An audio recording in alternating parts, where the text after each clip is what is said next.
Lorsque le jeune homme riche rencontre Jésus, il l'appelle bon maître. Et Jésus répond, « Pourquoi dire que je suis bon?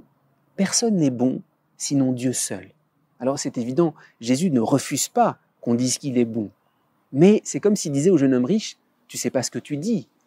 En disant que je suis bon, tu découvres que je suis Dieu lui-même. Personne n'est bon sinon Dieu seul. » Et c'est vrai tout au long de cet évangile, c'est la révélation de la bonté de Dieu.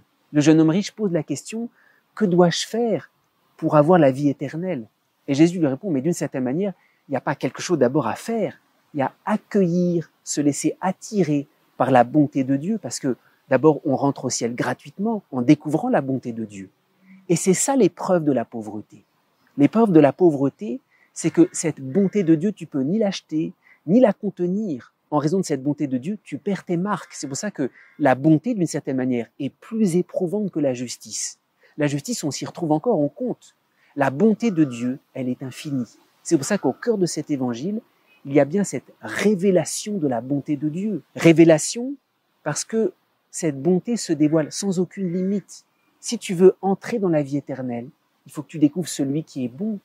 Et dans ce cas-là, il y a comme un vide, parce que pour accueillir la bonté, tu ne peux que te disposer, ou plutôt te laisser transformer, disposer, creuser par cette bonté elle-même.